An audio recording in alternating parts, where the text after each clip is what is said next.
96.7.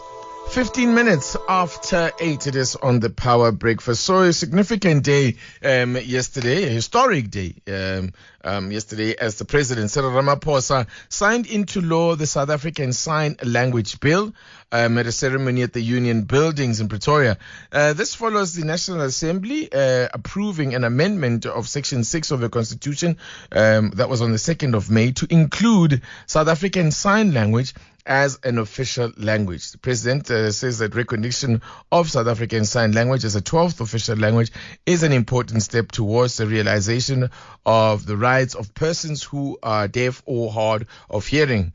With this initiative, the country becomes the fourth on the African continent to recognize sign language as an official language. Let's get more now.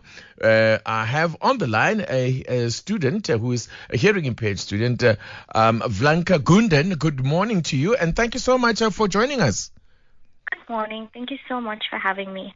How exciting is this for you, this development that sign language is now also taking its place among South Africa's official languages?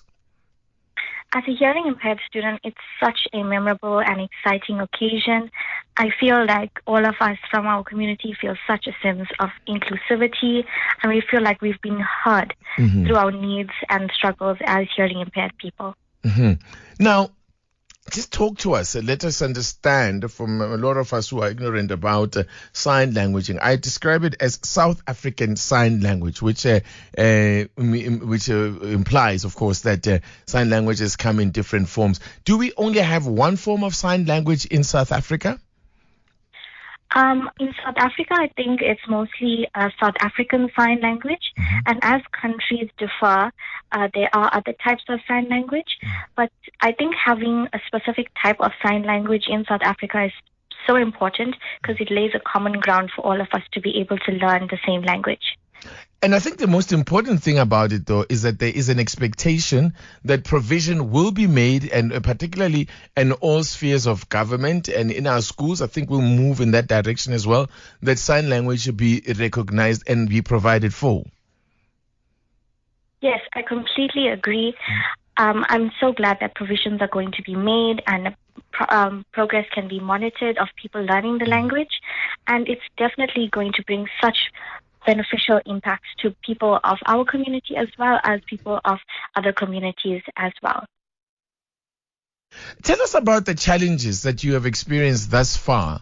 In the absence of the language being given official status and, resources being made applicable, and it being made, a provision being made for people who are hearing impaired or who are deaf, to be able to communicate it with in this way. What have been the everyday challenges in South Africa without a sign language as an official language?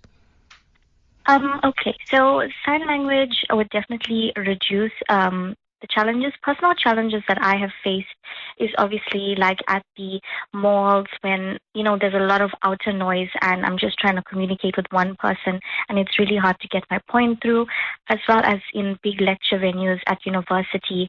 Sometimes sitting right at the back, not on purpose, can be really hard because the sound doesn't travel as best as it could.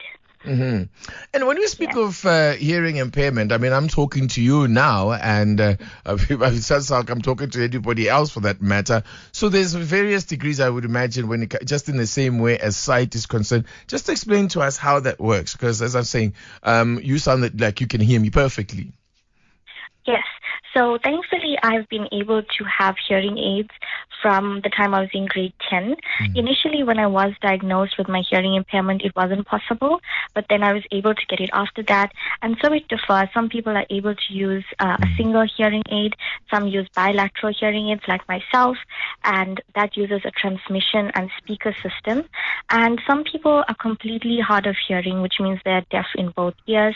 Myself, I am deaf in one ear, and that's why I'm able to use a bilateral transmission and speaker hearing aid, and that's how I'm able to hear you clearly today. Okay, and therefore you've always been able, I'm assuming you've always been able to attend mainstream schools?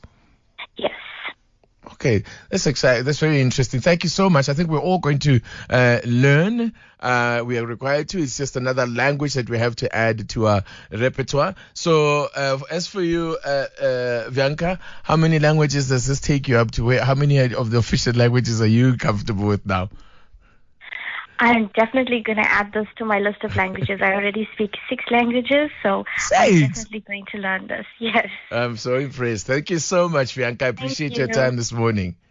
Thank you so much for having me. Thank you. Vianka Gounden is a hearing impaired student talking to us about, how she receives the news about sign language, South African Sign Language becoming our 12th official language. Well, we'll find out more about how we go about learning sign language and the curriculum that's going to be designed or that already exists for sign language. We speak to in a moment to the founder of Nsova Learning Academy. We'll talk to him right in a moment.